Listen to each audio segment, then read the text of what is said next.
with the king and queen of metal podcasts, Bonnie and James Freeman.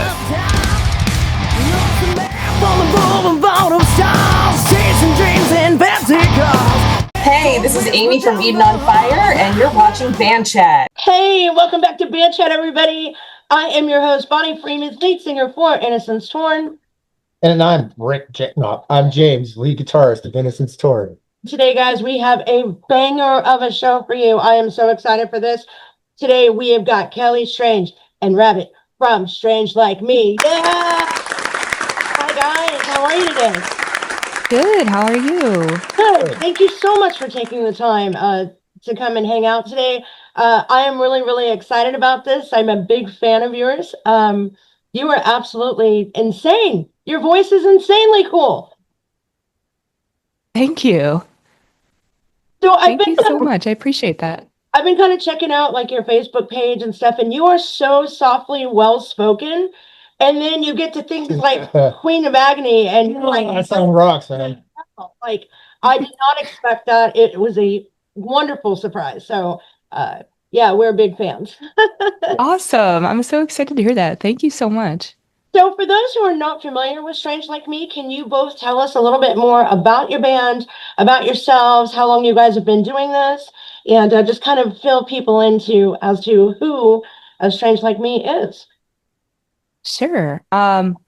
So we got together in early 2024.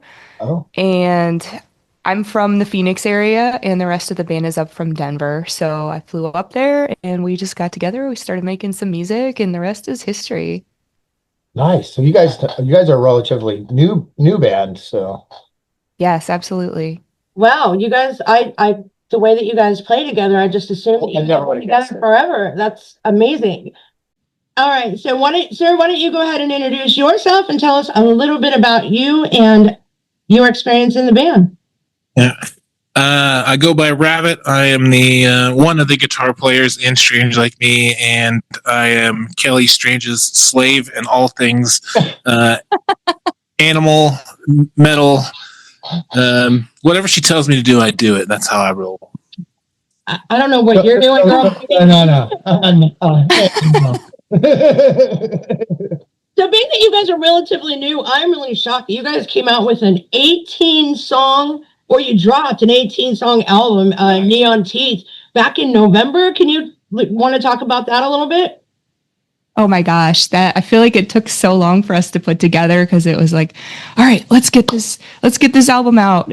And then it's like, oh, we have so much more to do. And like, oh, let's add some more. And I'm like, okay.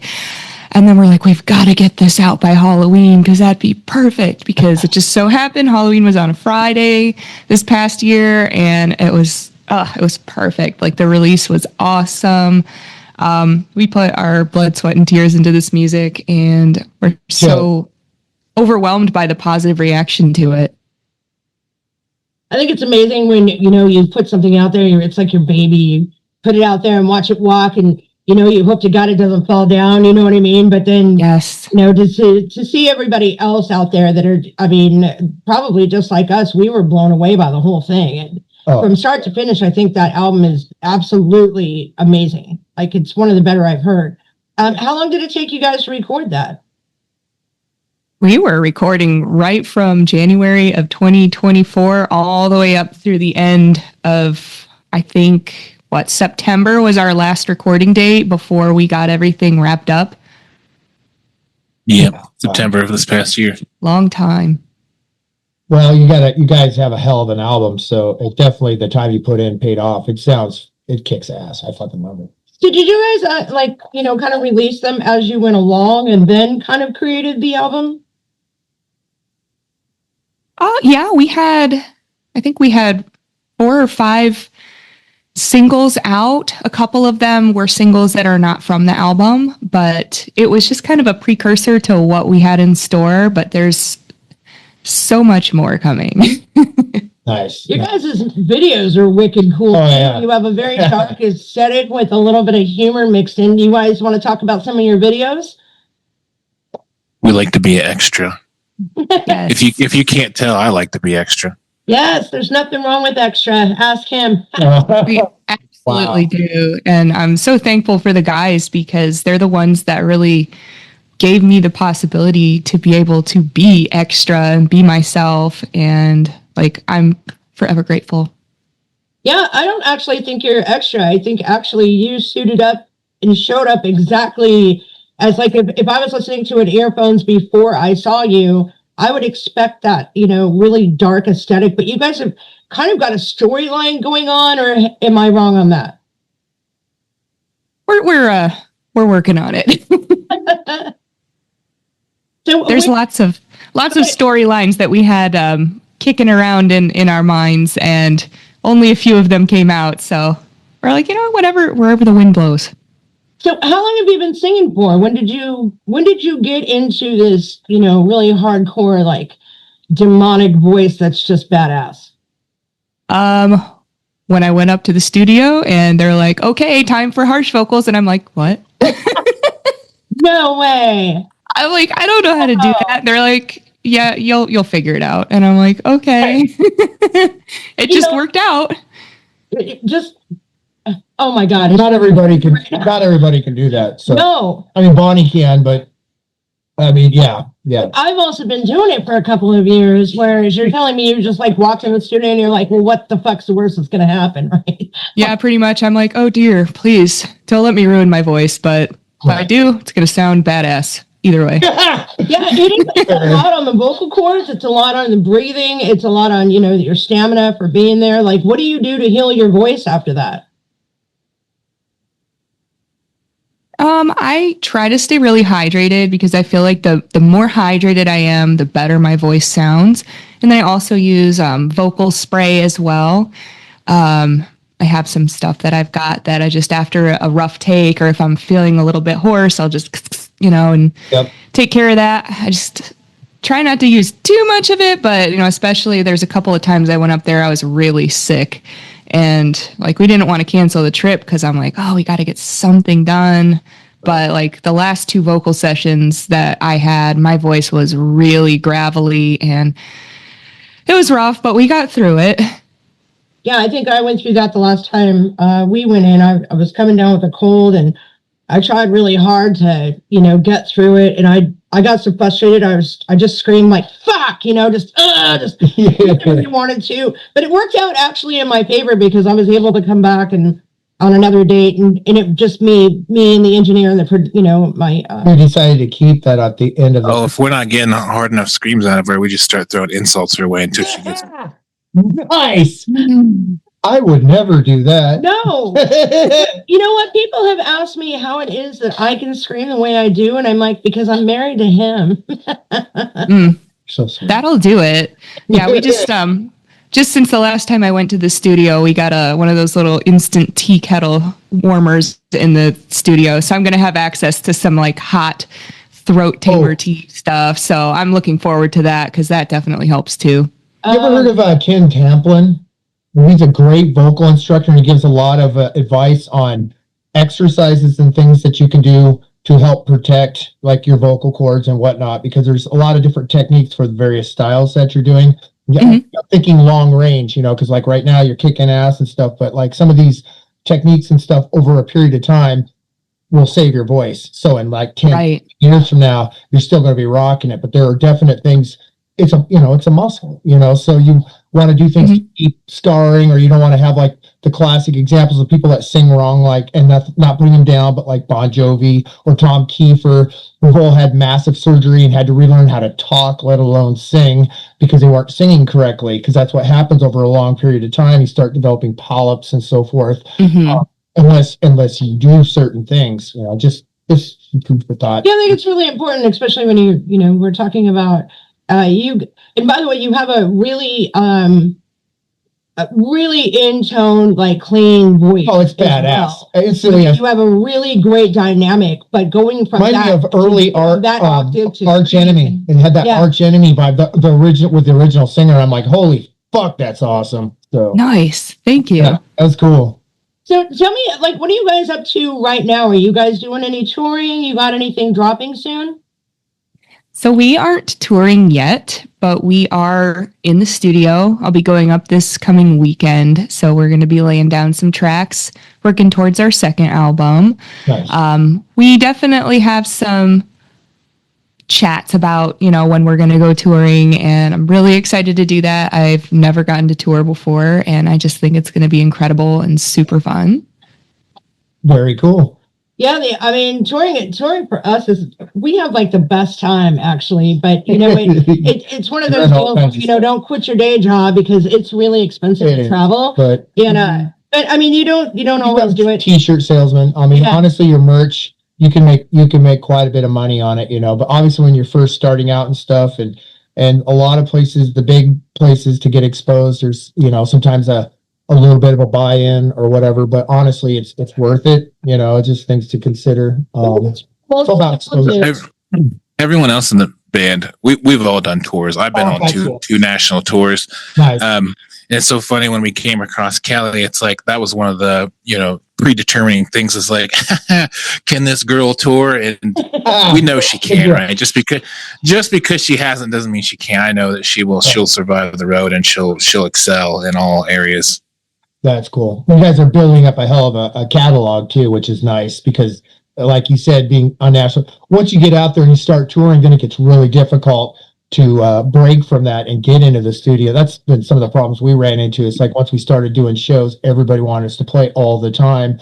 And then, right. Once it starts, it doesn't stop. And, in this day and age, it behooves you to build a following and to put out music and to have your brand and your merch and all your other objective music videos, right? Like visuals are important, right? And obviously doing a buy on is the easiest way to get on a tour that makes it worth it out of the gate. But if you're still a nobody at that point, right, it's not as fruitful. And so that's the key objective for us is like, really, we just put out the first album in October, right? We have 5 music videos total, which is pretty steady considering we just put out our album or whatever. But in my opinion, it's like, let's build a reputation and then hit the road, right? Sure. No, I get it. Actually a really smart. You are one of the few bands that we have spoken to that have actually, had the forethought of thinking about, not just the business side, but also what is going to take to, if we're going to do it, let's do it right. I rarely hear when people want to, perfect a product before getting out there because there's so much excitement about getting on that stage. But it sounds like you guys kind of already had the plan to begin with, and now you're just like executing. Listen, I'm old. I've already done a bunch of tours. I've already made all the mistakes. So, this band isn't going to be the band that just goes and plays any show in front of 3 people crowds and dive bars or whatever. We're really trying to come out of the gate, guns blazing, and again build that reputation so we can, actually have crowd draw and gain people's interest while we're out there. Yep, I get it. Well, I mean, as an emerging band, like, what do you find the most difficult part of all of this? Getting people to notice us. Like we have our loyal followers and then the word of mouth people, but it's so saturated right now with musicians. And then of course with the AI music coming out and it's taking precedent over the plays on the real bands, it's hard to get your stuff out there unless you're paying an arm and a leg to basically advertise yourself. It helps to be weird. Yes. You stand out. You want to stand out. Seen pictures of us on the stage, but we're not exactly normal. You know what I mean? We have our own thing. I mean, we kind of dress the way that we want to for the success we want and a reflection of our music. You know what I mean? And we don't, and it's really important for us not to go on stage looking like we just rolled out of bed. We want to go as the characters that we have built, and our videos reflect those as well. And that is something I really love about your guys' aesthetic, the whole aesthetic. It's really kind of dark academic versus like psychotic kind of. But it's also really institution versus like it's really well done. I just want to put it out there. I know. Lucky them. They get to roll out of bed and throw a mask on, and I have to actually make something in my face. It was actually her idea. She when she joined the band, she just looked at all of us and said, "Damn, y'all are ugly." I absolutely did not. put on a mask. And we're like, okay. There you go. That's it. Hey. I'm pretty sure we discussed that before I ever even like set foot in Colorado for the first time. Like I grew up on masked bands and like that is my favorite aesthetic forever. And I just love that so much. It's cool. Cool. Like the, what was it? The Agony song? Queen of Agony? Queen of Agony. It was almost like you had like this like really twisted version of like Alice in Wonderland, you know, and I was like, this is great. Yes, that was the vibe. A character environment, which is it's not like it keeps you entertained. You're not dull, you know. So it's like Alice in Wonderland in a mental institution. Yes, amazing. So, how did you guys come up with the concept for that? I mean, everything from start to finish. And if you guys don't mind, I'll go ahead and put that video here.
Put it in there so we can kind of talk a little bit about it. Why don't you tell me the concept behind that video and how you guys were, I don't know how you guys got it to look like an old horror movie, but it was perfect. It's probably the videographer. That sounds to me like a great answer for Rabbit. We asked earlier about like sort of our theme and aesthetic. Obviously, like everyone who's not Kelley in the band is an animal, respectfully. Right. And if you look at all of our music videos, like I'm always the rabbit, bass player is always the wolf guy, other guitar players always the owl. And so when we start talking about like concepting music videos, we always try to think of like, well, what are things that we can incorporate animal stuff into or whatever. And that song Queen of Agony, you know, thematically gives Alice in Wonderland vibes because of the queen in Alice in Wonderland. Right. And so we just kind of rolled with it. And we worked with a multitude of different film producers or whatever, but that castle in that video, it's actually in Colorado. Like we had to hunt to find a castle because we were looking at mansions and like, other places to shoot it that would give the Alice in Wonderland aesthetic. And we came across that castle. And as soon as we locked that in, I would think we were all like, yep, we're going full blown Alice in Wonderland. We bought like, you know, all the mascot suits and the outfits and the wardrobe and did Kelley up as a queen. And we just kind of rolled with it. And it was organic from there pretty much. That was awesome. Mm-hmm. It's awesome. That is well played. And I've said it before. You know, there's amount of overdoing something. You know, when you just do it on the pop fly and you just, you know, put everything into it and be like, okay, that's what it is, and you're satisfied with it, man. Shit like that when it's on the, you know, when you're kind of organically creating something like that, it always comes out better. I think at the end, you know. Yeah, absolutely. And that was so fun to shoot, you know, with the exception of, you know, almost perishing on, you know, the roof of this giant castle. We're not going to talk about that. We're not going to talk about that, but oh my God, it was so tall. And I can imagine. I'm really afraid of heights. There's just, y'all get me about 4 stories up and I'm losing my shit. I can't. Definitely not an OSHA compliant place. Fair enough. Fair enough. So, Kelley, you also play guitar, is that right? I do. Yeah, and you've got some endorsements under your belt. I think that's absolutely amazing. That's very cool. Yes. Shout out to Reverend Guitars. Now, how did you wind up getting endorsed as a guitarist? So my first endorsement was through Soap Guitars. And basically the guys at Soap Guitars had just been scrolling through my TikTok and they found me playing and, just kind of watchfully waited to just see like what kind of performer I was, what kind of person I was. And then they approached me and asked me if, they could make me a guitar. And I'm like, are you lost? What, me? I just play guitar in my bedroom, like what do you want to do with me? And I'm like, clearly they want my kidneys. Oh God. So, I had to think long and hard about that one. And finally I'm like, you know what? Fuck it. I don't need kidneys anyway. Let's go. And so I went up there and the rest is history with that. I was with them for a while and then they wanted me to take an opportunity with a more well-known brand. So we reached out to Reverend to see if they were interested in what I had to give. And they were like, hell yeah. So very nice. Very nice. Are you playing guitar on any of the tracks on EMT?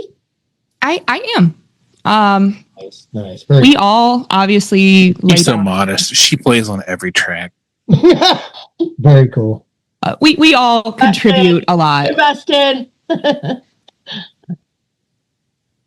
what's your writing process like? Who does what? Since you contribute with guitar, like how do you guys determine what your song structure is going to be? It's kind of whatever feels right. We all come to the table with our ideas. We present them and we, when you hear one of our original demos, sometimes you would never even know that the song it turns into is what it was originally.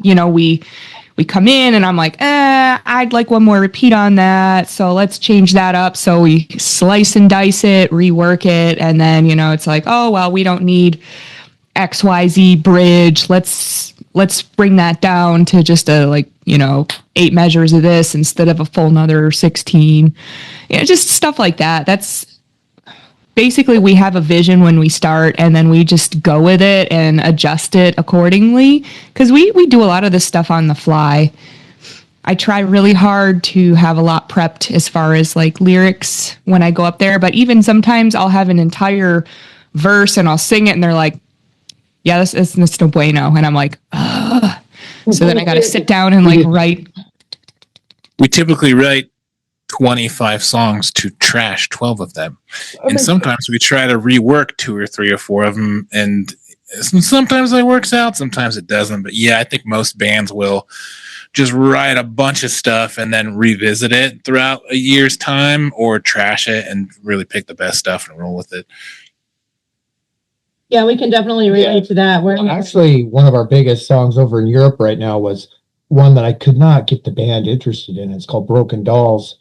And we actually got a Grammy for that one. But the band didn't want to anything to do with the song forever. And I just kept using it as my warm up before rehearsals. And about maybe a year and a half later, we finally got it together. And it was challenging because it has some various parts in it and so forth.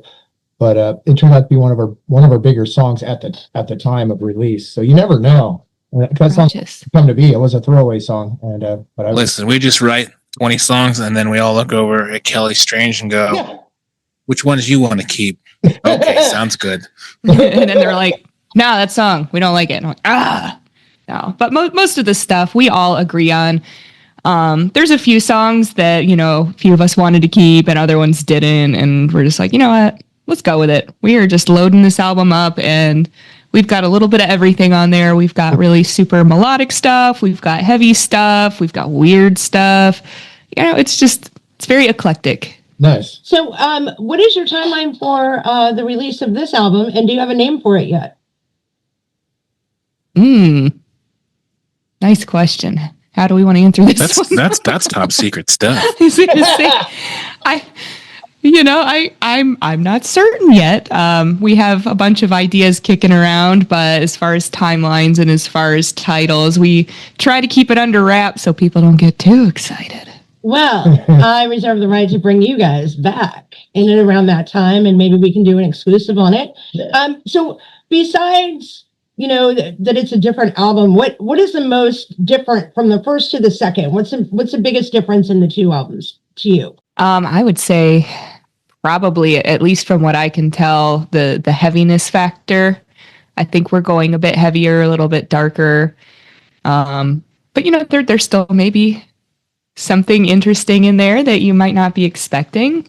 So it's just kind of, again, where the wind blows. It's, who's feeling the riffs today and where we go with it, how we slice and dice it, and what it ends up being. Because by the time we all put our stank on everything, it's like it's not what the demo was, and it's very much ours.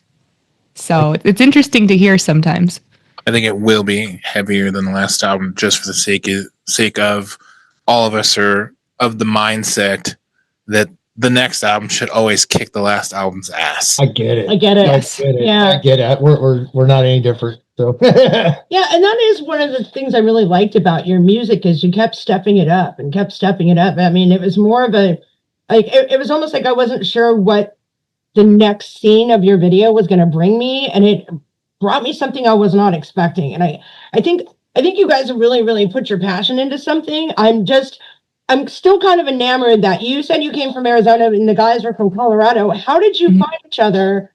It just seems like it was almost like destined that you guys found one another, but how did you guys do that? The internet is a very kind place. Yes. Basically.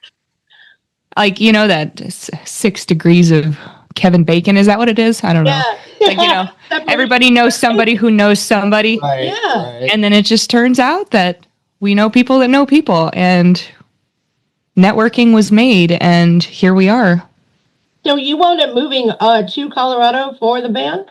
No, we put her on a plane every other month to come here. Gotcha. Yeah. They make me go up there. I Yeah. know, it's terrible to be out of this beautiful heat, right? To go up to like the mountains. It must be cold in Colorado right about now, isn't Of it? course. I have my window wide open. It's beautiful. Really? That's like the misconception about Denver is like, oh, it must snow all the time. Like, it doesn't. It's 300 days of sunshine a year and moderately warm. And if it does snow, it's melted by the afternoon. So That's cool. Yeah, it's 40 and chilly here in Washington State, man. We're really tired of the damn rain and cold. Well, we really haven't had that much rain this year at all. So it's unique here. You never know what kind of a winter you're going to get. We could get a year of nasty snow or no snow at all, or you get rain, or you just get the dry cool. It's unpredictable. So guys, Since you guys are like really kind of got it together, it seems like you understood your assignment. You guys came up with a plan. You're working into that plan. If you were to tell someone, trying to be in your position right now, what positive affirmation would you give them to help them out? anything's possible with the internet. Mm-hmm. And just keep doing Easy what to you reach love. people. If you don't enjoy what you're doing, don't even bother. But do what you love and stand behind what you do, and people will see that, lead in an example of what you want people to follow. I like that a lot. Nice. That's true. What about you, Robert? Yeah, I really think that in this day and age, when you have access to social media and tools, and you can pretty much do it. There's literally music videos been shot on iPhone, right?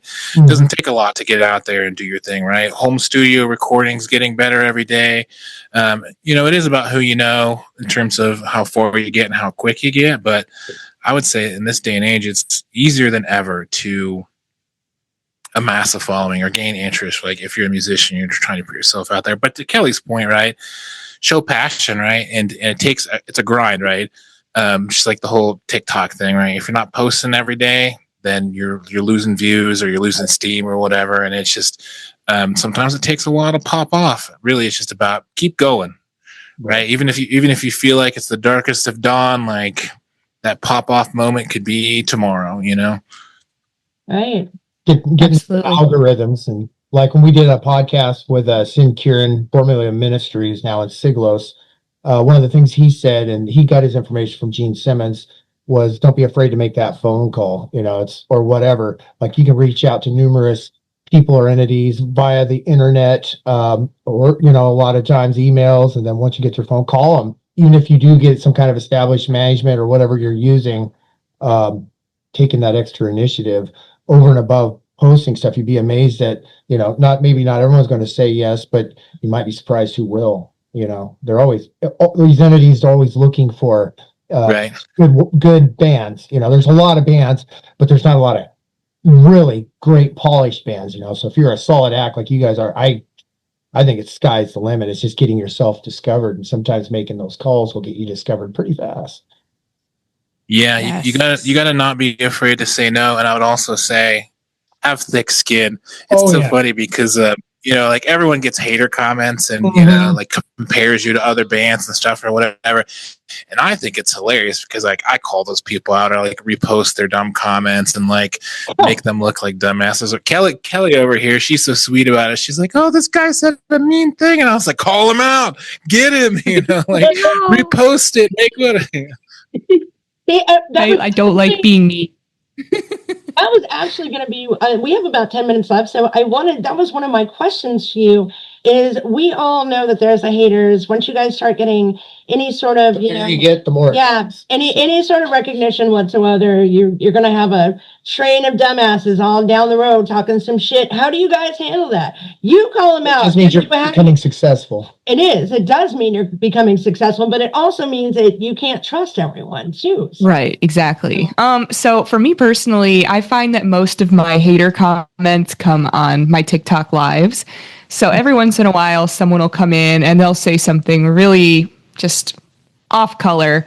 And it depending on how spicy I am that day, you know, I might just basically insult them. And then the cool thing is that I have so many people who support me and love what I do that for every one shitty comment that I get like 7 or 8 people that basically tell them to shut the fuck up. Right. And, you know, that's in addition to me saying, you know, whatever. So, you know, my favorites are, you know, I just like to imagine that these people are just miserable people who never grew up, never left their mom's house, never got married, or hate women or hate their mom.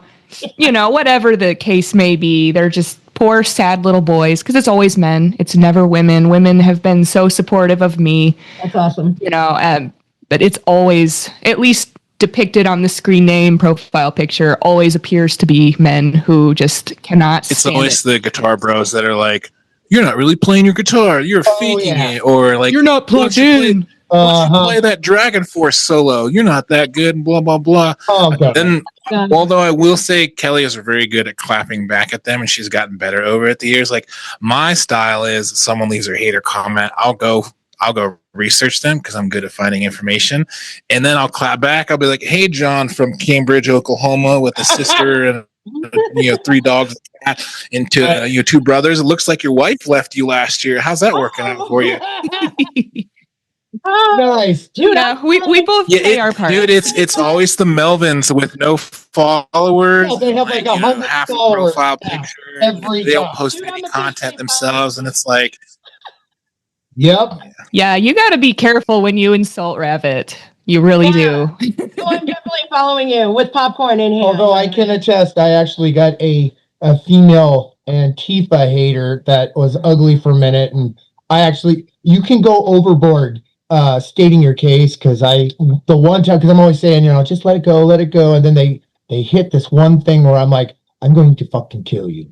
And I went after them, guns a-blazing, and I went, okay, maybe I went too far, but you know, it is what it is, right? I'll tell you what, when you get into a band and you go through this shit, let me know. I will come and support you. And I never hear from them again. So I always feel really justified at like, well, fuck you. You know, people have no idea how difficult, how time consuming, how expensive and you know, and how driven you really got to be to have this band life, man. It is not. Dude, we had one guy come on our Instagram. Yeah, we had one guy come on our Instagram and like leave a comment on one of our posts, and he said something stupid like, "Oh, this is mid. This is the most basic crap I've ever heard." So it's like, I went and found his band, and I commented verbatim the same thing that on ours, and then he had the audacity to be like, "That was really mean." I'm like, "What do you expect?" Right? It's like literally what you said. But anyway, don't be leaving hate. I'll come find you. Yeah. You know what? I wish there was more. And sometimes I don't act bothered. Yeah, I really wish there was more, you know, positive. There's like a long line of us, the people we've met doing Beyond Chat, who really just have a very strong, positive support system, not just for themselves and in and around them, but they extend that out to other bands. You know, they help network each other. Literally, like, oh, you're not on this radio station yet? Let me get my contact. Yeah. And you know, and it really works both ways when that's how it should. You stop realizing that, like, this isn't a competition, that this fucking stage is huge. There's plenty of room for all of us. It is oversaturated. Mm-hmm. I get that, but there's still room, you know. You have your time on stage. So you do that and then be there to support everybody else. That's how I feel. I mean, yeah, there's a lot of bands, but there's not a lot of bands that have what it takes to take it where it needs to go. They're going to put in some of the time, but they're not going to put in the time like you guys are, or like what we're doing, where it's like an everyday thing. You know, there's a big difference between the ones that are like kind of like weekend warriors that play the bar club or whatever. That's all they're ever going to be. And those, you know, if you're going to have haters, it's probably going to be the ones that, you know, not, you know, are talented, but they're not putting the time in, you know. So. Fucking haters, man. Fuck them. I find the ones that are out there kicking ass usually are really supportive. You know, it's the ones that maybe not are like you're saying, they have like 100 followers or something. To fight for, you know, and work to get it. Well, guys, we got a few minutes left here. Why don't you tell everyone where we can find you online, where they can go find these fabulous videos, and you know, and then I'll put all those links in the description below. So everybody watching tonight, please go like, subscribe, share, follow, comment, go check out their videos. Sure. You know, you can find all of our stuff on whatever listening platform you frequent, you know, Apple Music, Spotify, et cetera, et cetera. You can find all of our music videos on YouTube. We are Strange Like Me. So if you look for us there, Strange Like Me Band, you'll find us right away underneath Phil Collins. No, I'm kidding. Anyway, but yeah. Mask. Don't search for Phil Collins. You will not find us. But he has a song called Strangers Like Me that comes up. That's what she's referring to. Yes, every time. I'm like, oh, curse you, Phil Collins. Right?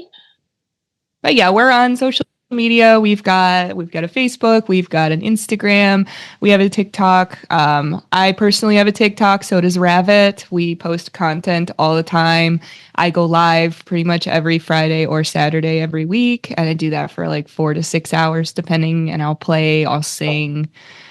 So, you know, I do my own sort of performing in the absence of being able to be on the road, and we have a really good time in there. It's super fun. I've got lots of awesome people, good conversations, just good vibes.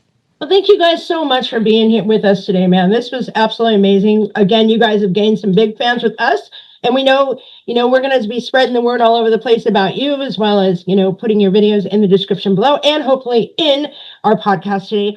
And there we go with another rude ass ending to a badass podcast, guys.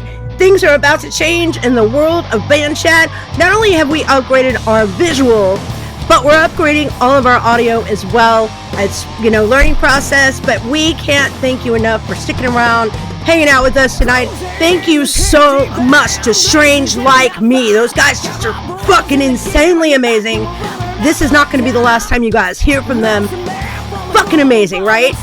If you are sitting here with Metal Class Radio listening in tonight, man, we thank you so much for continually coming back, checking us out. And if you're watching on YouTube, guys, thank you so much. And if you're brand new, don't forget to like, subscribe, and share. Hit that ding ding so you don't miss another podcast, because next week I'm coming in hot and I'm gonna melt your face with pulse of fire.